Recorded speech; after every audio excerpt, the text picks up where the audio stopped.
Hello बच्चों, कैसे हैं आप सभी लोग? और कैसे चल रही है आप लोगों की पढ़ाई? आशा करते हैं आप लोग अच्छे होंगे और अच्छे से पढ़ाई कर रहे होंगे। तो अगला हम लोग पढ़ने वाले हैं आप लोग के विज्ञान का एक छोटा सा चैप्टर है जिसका नाम है सुक्रिया रामू। यानी रामू नाम का एक लड़का है, जो राधिका नाम एक लड़की है। उस लड़की ने यानी राधिका ने रामू को शुक्रिया कहा, इसलिए इस चैप्टर का नाम ही है शुक्रिया रामू। तो रामू को शुक्रिया क्यों कहा, इसके बारे में हम लोग इस चैप्टर में जानेंगे अच्छे से। और यहाँ से सवाल बनते हैं एक दो ठो, तो आप लोग आसानी से इसका जवाब दे सकते हैं। तो यहाँ पर हम लोग शुरुआत कर रहे हैं और आप लोग ध्यान से देखेंगे तो आगे जो हम लोग इससे जो सवाल बन सकता है, वो अगर हम लोग प्रैक्टिस करेंगे तो आप लोग ध्यान से सुनेंगे तो वो आप लोग कर पाएंगे। इसलिए ध्यान से देखेंगे यहाँ क्या लिखा हुआ है, उसको हम पढ़ते जा रहे हैं। आप लोग देखेंगे और सुनेंगे और कुछ इंपॉर्टेंट पॉइंट है वो आप लोग को बताते जाएंगे, तो आप लोग उसको याद रखना है। चलिए तो शुरू करते हैं। राधिका की एक अच्छी आदत है सभी को मदद करने के बदले शुक्रिया कहने की। तो यहाँ पर राधिका नाम का एक लड़की है, उसका एक अच्छी आदत है। तो कौन सा अच्छी आदत है? लोगों को शुक्रिया कहने का। यानी कोई भी उसका मदद कर देगा छोटा सा भी, तो वो शुक्रिया कह देती थी। तो पूछेगा राधिका का सबसे अच्छी आदत क्या था, तो वो शुक्रिया कहना। चलिए अगला देखते हैं। शुक्रिया कहने की बड़ा ही प्रभावित करती है। राधिका कक्षा 5 में पढ़ती है। तो यहाँ से पूछ सकता है राधिका किस कक्षा में पढ़ती है? तो कक्षा 5 में। आप लोग तो कक्षा 5 में पढ़ रहे हैं और कक्षा 6 में प्रवेश के लिए जाएंगे। चलिए तो अगला हम लोग देखेंगे। तो यहाँ माँ जब उससे स्कूल के लिए तैयार करती और वाटर बोतल में पानी देती, तो बदले में राधिका उस माँ को शुक्रिया कहती। यानी यहाँ राधिका एक छोटी बच्ची है, तो जब वो स्कूल जाती है तो उसका मम्मी टिफिन उसको तैयार करके दे देती है। जब उसको टिफिन के साथ पानी का बोतल दे देती है, तो राधिका अपनी मम्मी को शुक्रिया अदा कहती है, थैंक यू मम्मी, इस तरह। चलिए अगला क्या लिखा हुआ देखेंगे। माँ का चेहरा मुस्कुराहट से खिल उठता। जब मम्मी को शुक्रिया बोलती, राधिका अपनी मम्मी को शुक्रिया बोलती, तो उसका मम्मी खुश हो जाती थी और वो मुस्कुरा देती थी। विद्यालय में यदि कोई सहपाठी उसकी पढ़ाई में मदद करता, तो भी राधिका शुक्रिया कहती। यानी एक रूम में बच्चे जो पढ़ते हैं एक क्लास में, उसको सहपाठी बोलते हैं। यानी एक साथ पढ़ने वाले बच्चे कोई भी उसका मदद कर देता था छोटा सा भी, तो राधिका उससे क्या कहती थी? शुक्रिया कहती थी। ये इसकी अच्छी आदत है। तो आप लोग भी किसी को अगर कभी ऐसा मौका मिले तो शुक्रिया का जरूर बोलना। जब कोई आप लोग को मदद करे छोटा सा भी, तो आप लोग को थैंक्स बोलने की आदत डालना होगा। ये बहुत अच्छी आदत है। चलिए इसी कारण से उसके सहपाठी उसकी मदद के लिए सदा तैयार रहते थे। यानी राधिका का अच्छा आदत है शुक्रिया बोलना, इसीलिए बाकी जो उसके दोस्त लोग थे उसका हमेशा सहयोग करते थे, साथ देते थे, क्योंकि राधिका बदले में क्या बोलती थी? Thank you. तो उन लोग को अच्छा लगता था, इसलिए उन लोग अ, राधिका का मदद करने के लिए हमेशा तैयार रहते थे। तो आप लोग भी इसी तरह लोगों को थैंक्स बोलेंगे तो लोग आप लोग को मदद जरूर करेंगे। चलिए अगला सवाल, अगला लाइन हम लोग देखते हैं। एक दिन सुबह सुबह पिताजी ने राधिका को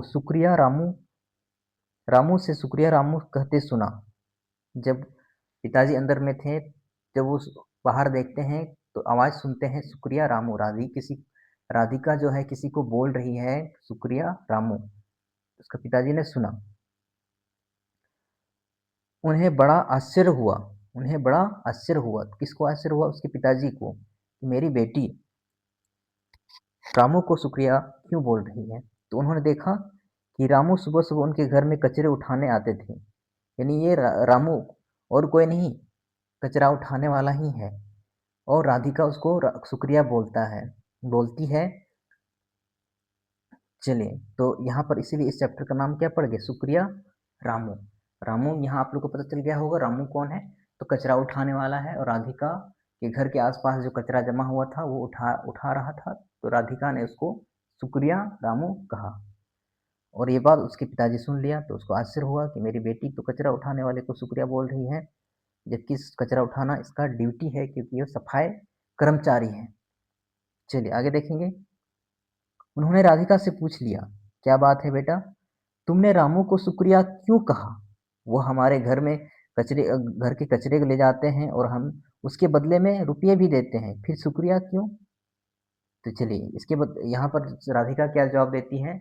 उसके पिताजी ने क्या पूछा कि कचरा उठाने वाले के बदले में तो हम लोग उसको पैसा देते हैं, तो तुम उसको शुक्रिया क्यों बोली? तो राधिका क्या बोल रही है, राधिका मुस्कुराते हुए बोली, राधिका मुस्कुराते हुए बोली यहाँ पर कि पिताजी, हमारी शिक्षिका कहती है, यानी मैडम कहती है कि रामू जो काम करता है वह बहुत ही महत्वपूर्ण है। बिल्कुल सही बात है। ये सफाई कर्मचारी लोग अगर सफाई नहीं करेंगे तो वहाँ पर कचरा जम जाएगा, पूरा गांव मोहल्ला शहर। तो ये भी एक अच्छा कार्य ही है, महत्वपूर्ण कार्य ही है। इससे हमारा घर साफ रहता है और साथ ही हमारा आसपास में भी साफ सुथरा रहता है। तो अगर रामू जैसे लोग अगर काम नहीं करेंगे तो हमारे आसपास साफ सुथरा नहीं रहेगा। इसलिए जो रामू जो कार्य कर रहा है वो बहुत ही महत्वपूर्ण है। इसलिए इसलिए राधिका ने इसको शुक्रिया कहा। सोचिए यदि अगर अ, यह काम रामू नहीं करेगा तो हमारे लिए कितना मुश्किल होगी। यानी रामू जैसे लोग अगर सफाई का काम नहीं करेंगे तो बड़े लोग तो नहीं करेंगे, तो फिर ये कचरा बहुत ज़्यादा फैल जाएगा। तो ये जो कर रहे हैं रामू, ये महत्वपूर्ण कार्य माना जाएगा। इसीलिए राधिका उसको शुक्रिया बोल रही है। तो रामू हमारी सहायता करता है, इसलिए वह शुक्रिया के काबिल है। चलिए, तो राधिका का आप लोग जवाब सुन लिए हैं। पिताजी, आप रामू को किसी स्कूल में दाखिला करा दें तो मैं भी आपको बहुत शुक्रिया कहूँगी। तो राधिका बहुत अच्छी लड़की है। उन्होंने अपने पिताजी से रिक्वेस्ट किया कि पिताजी, ये जो रामू नाम का लड़का है जो काम करता है, इसको भी एक स्कूल में दाखिला दे दीजिए, एडमिशन कर दीजिए इसका भी, तो हम आपको भी, उसके पिताजी को बोल रहा है, आपको भी शुक्रिया कहेंगे। चलिए इससे आगे हम लोग देखेंगे। राधिका का विद्यालय के आदर्श विद्यालय है, ये भी सवाल पूछा जाता है कि राधिका का विद्यालय कैसा विद्यालय है? तो आदर्श विद्यालय है। तो चलिए आगे देखेंगे। साफ सुथरा और हरियाली से भरपूर, इसका स्कूल देखिए, स्कूल का नज़ारा देखिए, कितना साफ सुथरा और हरियाली। चलिए, साफ सुथरा और हरियाली, बालक बालिकाओं के लिए अलग अलग शौचालय, इन लड़का के लिए अलग शौचालय, लड़कियों के लिए अलग अलग शौचालय बनाया गया है। शौचालय भी साफ सुथरा रहता है, कहीं गंदगी या बदबू नहीं है, क्योंकि स्कूल जो है कैसा है, आदर्श स्कूल, तो वहाँ पर साफ सफाई पढ़ाई लिखाई अच्छा होता होगा। आदर्श विद्यालय मैंने पूछा, आदर्श विद्यालय मैंने पूछा राधिका, तुम्हारे विद्यालय के आदर्श होने के क्या कारण है? ये जो आदर्श विद्यालय राधिका की स्कूल में पढ़ती है, आदर्श विद्यालय में, तो उसका आदर्श होने का कारण क्या है? तो राधिका ने क्या जवाब दिया? राधिका ने सहज से जवाब दिया कि जो गंदगी करे वह साफ भी करे, जो गंदगी करे वो साफ भी करे। हम अपने स्कूल में साफ सफाई मिलजुल कर करते हैं और ध्यान रखते हैं कि कूड़ा कचरा कूड़ेदान में ही डालें। कूड़ा कचरा कहाँ पर डालना है? कूड़ेदान में, डस्टबिन में ही डालें, जिससे गंदगी ना फैले। और सबकी पारी बांटी हुई है और सबकी सफाई के लिए एक समय रखा गया है। तो स्कूल में बहुत सारे विद्यार्थी होते हैं, बच्चे होते हैं, तो सबको अलग अलग काम दिया गया है और अलग अलग दिन पर दिया गया है कि आज इसका पारी, इसका पारी। तो इस तरह जो है स्कूल साफ सुथरा रहता है। इसलिए कहीं गंदगी नहीं होने के कारण ये स्कूल, पढ़ाई लिखाई तो एक अच्छी बात ही है, उसके साथ साफ सुथरा रहना भी ज़रूरी है। तो स्कूल जो है पढ़ाई लिखाई अच्छा होता है और यहाँ साफ सुथरा भी है। इसलिए राधिका का जो स्कूल है कैसा स्कूल है? आदर्श विद्यालय। तो आदर्श होने के कारण तो आप लोग को पता चल गया होगा, साफ सुथरा, हरियाली और डिसिप्लिन से बच्चे काम करते हैं। चलिए अगला अगला हम लोग देखते हैं क्या लिखा हुआ है। हमें स्वच्छ वातावरण में पढ़ने का अवसर प्राप्त होता है और कई तरह की बीमारियों से भी बचते हैं। बिल्कुल सही बात, साफ सुथरा रहेगा तो हम लोग कई तरह की बीमारियों से भी बच जाएंगे। हमारे स्कूल में इको क्लब है, तो ये भी आप लोग को याद रखना है कि राधिका के स्कूल में क्या है? क्लब है। कौन सा क्लब है? इको क्लब, जिसके सदस्य हम सारे विद्यार्थी हैं। तो उसके सदस्य कौन है? उस स्कूल के सारे विद्यार्थी। चलिए, तो पूछेगा राधिका के स्कूल में कौन सा क्लब है? तो आप लोग को याद रखना होगा इको क्लब, ठीक है। और उसके सदस्य कौन है? तो उस स्कूल में जितने बच्चे पढ़ते हैं उसके सदस्य सभी हैं। चलिए, आगे क्या लिखा हुआ है? हर एक सदस्य अलग अलग पौधे का रख रखाव करता है, जिससे स्कूल में हरियाली बनी रहती है और हमें शुद्ध हवा मिलती है। तो ये देखिए, हम लोग देख लिए हैं राधिका का आदर्श विद्यालय के बारे में, कैसे साफ सुथरा लोग रहते हैं। तो आप लोग फोटो भी देख पा रहे होंगे, ये आदर्श विद्यालय है, कैसे साफ सुथरा रहते हैं और पेड़ पौधा किस तरह मिलजुल कर लगाते हैं। चलिए, तो हमने इस चैप्टर से क्या सीखा? क्या सीखा हमने इस चैप्टर से? तो सफाई की आवश्यकता तथा गंदगी फैलाने से रोकने के तरीके। यहाँ पर हमें सीखा कि सफाई कितना जरूरी है और गंदगी को फैलने से कैसे रोकना है। प्रत्येक कार्य तथा उनके करने वाले लोगों का महत्व, यही सफाई करने वाला का भी अपना महत्व होता है, और एक दूसरे की मदद करना।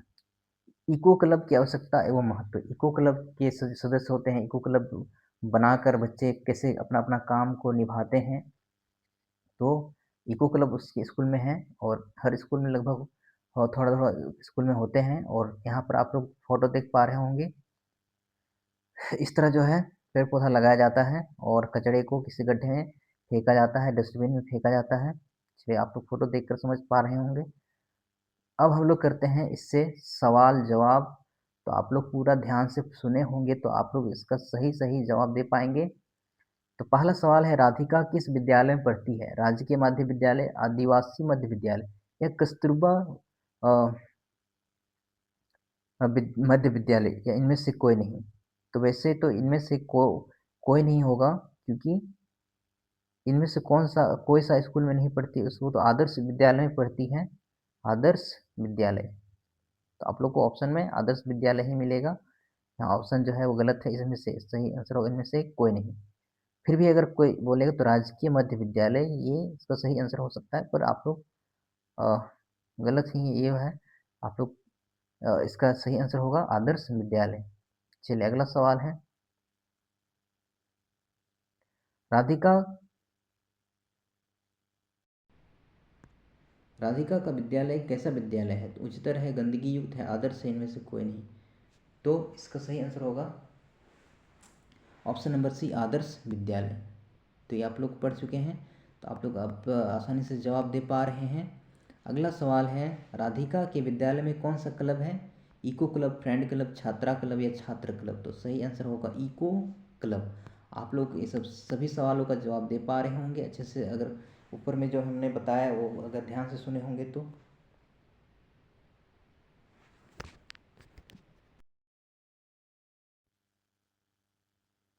चलिए, आवाज़ थोड़ा सा कट गया था। चलिए, फिर से हम लोग थोड़ा देखेंगे जल्दी जल्दी में।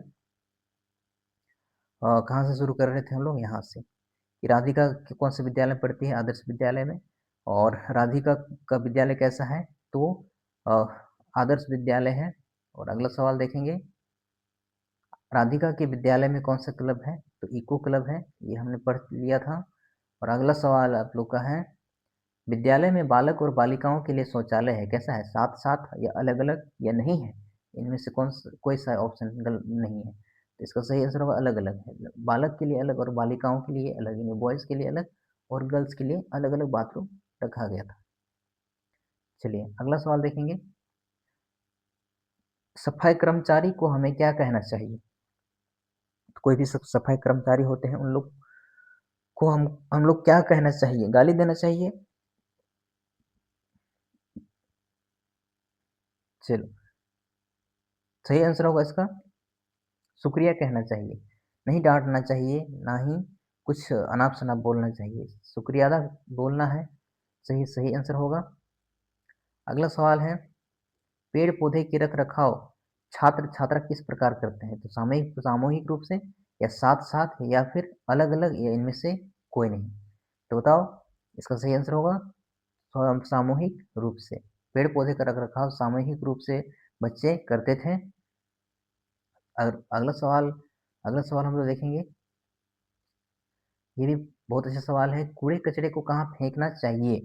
तो कितने भी कचरे होते हैं, तो कहाँ उसको कहाँ फेंकना चाहिए? नाली में या कहीं यदा-कदा यानी जहाँ-तहाँ या सड़कों पर या कूड़ेदान में? तो सही आंसर होगा कूड़ेदान में, डस्टबिन में।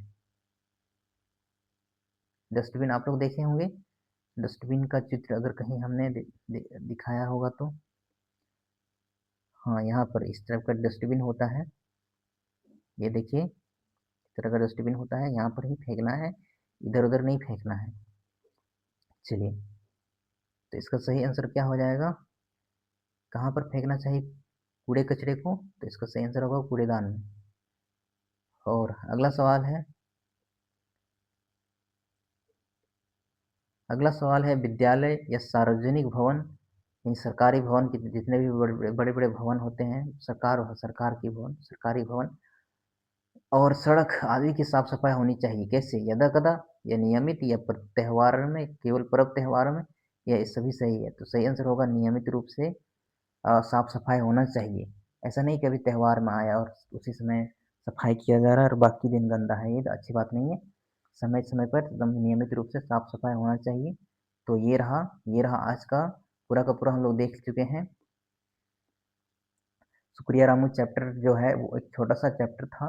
इसके बीच इसमें हम लोग देख चुके हैं कि एक राधिका का नाम का लड़की थी और रामू नाम का लड़का था और वो कहाँ पर पढ़ती थी, तो वो सारा हमने देखा और सवाल भी किया।